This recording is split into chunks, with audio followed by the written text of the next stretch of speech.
موږ دې ته مه مجبوروه چې بیا به چمن له په پاسپورټ راځې. موږ دې ته مه مجبوروه. موږ جنګیان خلک نه جنګیان یو، ډېر بد جنګیان یو.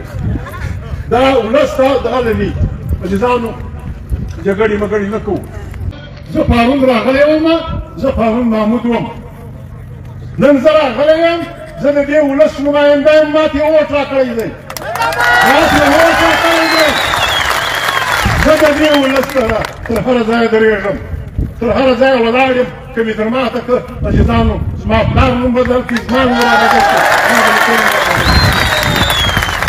خبره دا ده موږ لیوني نه یو، موږ د خلک په توپکو نه بیروي. پښتانه غلي ناست دي، و د غم برجنګه ده، و د غم جرنیله. آیا خواران چې د تا سره اخته دي ته یې کم هلته رسولی یې، موږ په دې خبر یو. له چمنه له مچه نیولې، د مچه نیولې د کویلۍ چې کوم سوري دي الج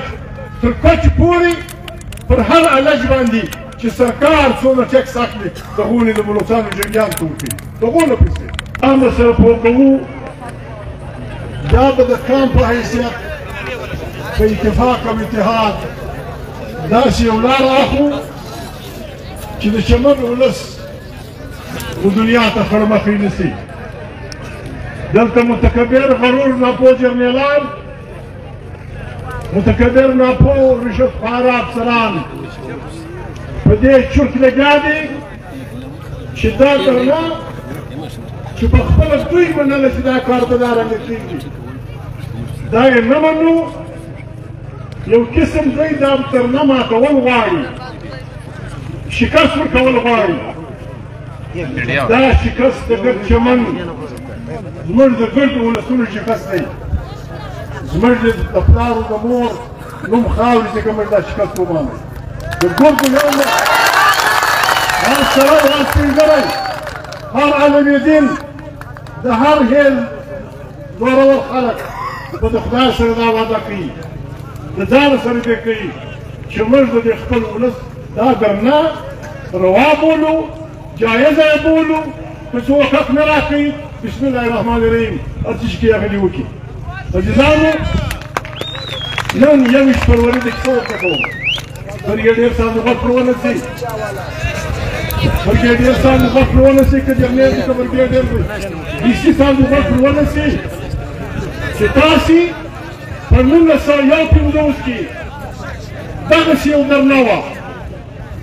تاسې زیاتوب وکړئ، نتیجه یې څه شوه. 21 فروری نن 1951 چې مشرقي پاکستان زموږ برخه وو، په ډاکا یونیورسټي کې رحمت الله رضا په ډاکا یونیورسټي کې طالب علمانو جلوسونه راویستل. هغه زموږ بنګالیان د مغربي پاکستان جلا خلک یو. ته اعلان کړی دی چې د پاکستان قومي ژبه به اردو وي. موږ په اردو نه پوهېږو، زموږ خپله ژبه د بنګالي. خدای ته وګورئ موږ ته بنګالي ژبه راکړي. عزیزانو داسې لنډه هرو لکه داسې په دا کیله کې ناست دي، داسې لنډه هرو داسې ناست. عزیزانو دې خلکو په ډاکا یونیورسټي کې پر انسانانو ټکا وکړ.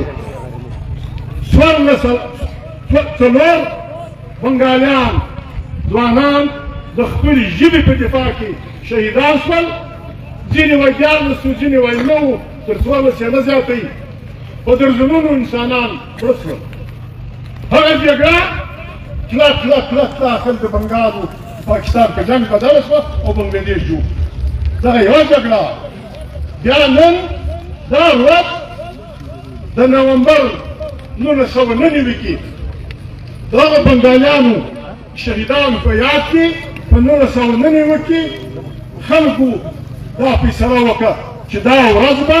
د ګرد جهان د ژبو ورځ لمانځل کېږي. نن 21 تاریخه،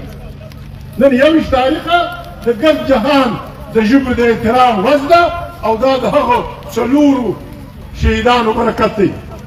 تا ته پرون دلته خلک وژلي وای، تا ته مې پته لګېدلې وای، ولکه چې د مور یوه خلک ته پته شوې وای. خلکو بچیان داسې راوړي دي جایز حق به راواړي بیا ته ډي سي بیا ته پلانا بیا ته جنرېله بیا ورته د خلکو بچیان وژني موږ ډېر خلک یو د چمن خلک نور ګټه پرېږده دغه شاوخوا خلک زه پرون راغلی وم زه پرون محمود وم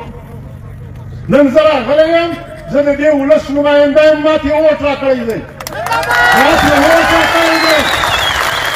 زه د دې ولس سره تر هره ځایه درېږم تر هره ځایه ولاړ یم که مې در ماته که عزیزانو زما پلار نوم بدل کړي زما نوم رابدل کړي خبره دا ده موږ لیوني نه یو موږ د خلک په توپکو نه بیروي پښتانه غلي ناست دي و د غم برجګه ده و د غم جرنې ده آیا خواران چې د تا سره اخته دي چې کم هلته رسولی یې موږ په دې خبر یو له چمنه له مچې نیولې د مچې نیولې د کویلۍ چې کوم سوري دي الج تر کوچې پورې پر هر الج باندې چې سرکار څومره ټیکس اخلي د هغونې د بلوڅانو جنګیانو ته ورکوي د هغونه پسې موږ دې ته مه مجبوروه چې بیا به چمن له په پاسپورټ راځې موږ دې ته مه مجبوروه موږ جنګیان خلک نه جنګیان یو ډېر بد جنګیان یو دا ولس ته دغه دي عزیزانو جګړې مګړې نه کوو دا پاکستان چپه اوبه څښلي دي چې کوم سړی ځان خرڅوي هغه وفادار چې کوم سړی بل رانیسي هغه وفادار او چې د ځان پر حق ولاړ وي هغه غدار دا غداري زموږ قبوله ده زه د مور پیسې جوړه کړم دا د لیونیانو ملک دی د لیونیانو ملک دی چې کوم سړی ځان خرڅوي عزت خرڅوي اوس خرڅوي اسماوي خرڅوي هغه وفادار دی سبا مې راوړي یو به صدر وي او بل به وزیر اعظم وي او بل به پلانی وي او چې کوم سړی ځان نه خرڅوي هغه دی په ګولۍ وړي څو ګولۍ لري څو ګولۍ لري موږ ډېر خلک یو دا خلک به خلاص شي ستا د مور ګولۍ به خلاص شي دا خلک نه خلاصېږي د ګولۍ ته موږ نه راسېږو راسئ صد وکئ شیخ سعدي صاحب په ګلستان کې علما به خبر دي شیخ سعدي صاحب په ګلستان کې یو حکایت کوي وایي مسافر راغلی و ژمی و یو دروازه یې چکوله یا کلي راغلی غږ یې کاوه د کلي سپي پسې راوغورځېدل سپي چې راوغورځېدل ده مځکه ته لاست دي یخ و ډبرې یخې سوي وې ول څه د خرو ملک دی ډبرې یې تړلې دي سپي یې ایله کړي دا پاکستان دغسې دی عزیزانو دا پاکستان دغسې دی حق غواړې بس د سپي ایله کړي دي وروره دارنګه نه کېږي موږ جونتوب نه کوو موږ پاگلپن نه کوو زه خو اوله خبره عزیزانو د وټو خبره ده د ټول ولس د هر هیل د هر خیل د نارینهو د ښځو د سپین ږیرو علماو چې موږ ته یې اوس راکړی دی شکریا ادا کوم دې له به زه راځم بیا به هم راځم په ډېر همت مې موږ ته اوټ راکړئ کور مو ودان انشاءالله الرحمن موږ ته به دعا کوئ ما د خدای سره وعده کړې ده ما د خدای سره وعده کړې ده خدای دې ما ته یو ور نه ژوند راکوي نه دې خدای د ما سره څه کوي که ما د کال په سر د یوه د سپینو زوی سره هم سودا وکړه په هېڅ شي باندې هغه نه کېده نیستي مې خپله بس ده نیستي مې خپله بس ده عزیزانو چمن ولس په دې معنا ضلع کې عبدالله په دې معنا ضلع فین په ډېر اخلاص پښتونخوا ملي پارټۍ ته نورو پارټیانو ته ووټونه واچول زه ترخې خبرې نه کوم دا پښتو وطن دی ګیله به سره کوو ولس ووټ وکړي موږ ګرد وکړي له سهاره تر ماښامه د ولس د ووټ په ورځ چې پراخه میله ده بده خبر هم میلی یو زیاتوب کول میلی چې ماښام ووټونه وسو چې ماښام ووټونه وسو تا وګټله که ما وګټله بیا د هغې بعد توپک رااخیستل ډنډې رااخیستل په دفترونو ننوتل بیا چاپې وهل عزیزانو دا په پښتو وطن کې زیاتوب دی دا په پښتو وطن کې زیاتوب دی هر چا خپل وس وکړي ووټونه یې واچو د ووټو نتیجه راووته رښتیا خبره دا ده چمن هم پښتونخوا ملي پارټۍ ګټلی و ګلستان هم پښتونخوا ملي پارټۍ ګټلی و د پښین په سیستان یې ګټلي و کام یو اتفاق کړی و موږ به د کام یو اتفاق جوړاوه دا د توپک لوږه بیا نه وي شروع شوې دا شندور وږه نه ده دا د تورې ناروال وږه آیا دغه سره ملګري ار او پلانا بیا ته دغه خلاصې بیا ته چاپې وایې افغانستان سره نږدې داسې یو پولیس سټیشن دی هغه بیا دغونې تکړه خلک دي دا چې لیکلي دي د هغه یې 200 بالا اچولي چې لیکلي ووټ دی د هغه یې 200 بالا اچولي دي دا ښه کار نه دی دا زیاتوب که تا ځان سره ظلم بللی عدالت پرې بدللی چې ما سره پښتونخوا ملایمه پارټۍ په چمن کې دا درغلي کړې د ما سره پښتونخوا ملایمه پارټۍ په قومي کې دا درغلي کړې دا په توپک ګرځي بیا د هغه ځای توپک چندانې خبره نه ده توپک دا زموږ سره خلاص کړو څه ګټې مو وکړه څه ګټې مو وکړه د توپک په زور د ډنډې په زور پس منبر زه مجبوره شوم ما په دې ځواني کې دونې بدې خبرې مثاله کولې دا ټول الکشن جرنیلانو په لاس واخیستی په کروڑاو نه په عرباو روپیې د دې صوبې سه په عرباو روپۍ یوړې اوس نو چې تا پلانی راوستلی یو عرب روپۍ د تا ته درکړي یو عرب روپۍ یو بل فلاني ته ورکړي د دومره زما بده خبره ده زموږ پر باګرانو باندې پراته دی خلک دي دا د تورو سپینو کاروبار کوي زوی هم منبر شو دی هم منبر شو دا بل سړی دی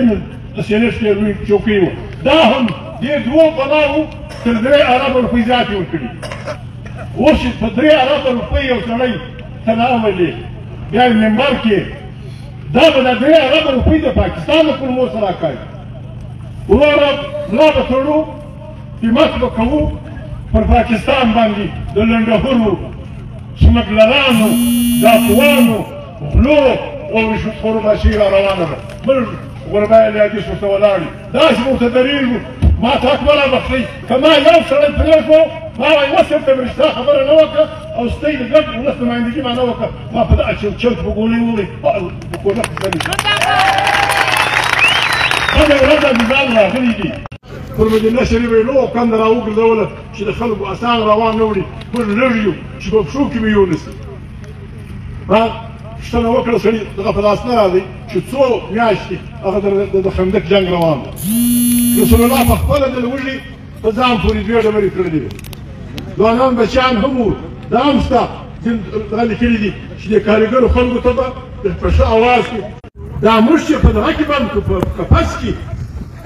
نن 21مه صدۍ د عزیزانو په 21مه صدۍ کې د لوړ خطب کینیډا سره د همدې کې یخ دي دا جمهور کوم داسې مثال کوي دی پروا نه ده خامخا دې مني همت وکړئ ملا وتړئ پاسې نه کوو پاسې زارۍ نه کوو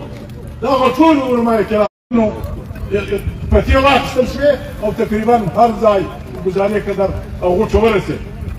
پرلت وایي موږ قرضدار یو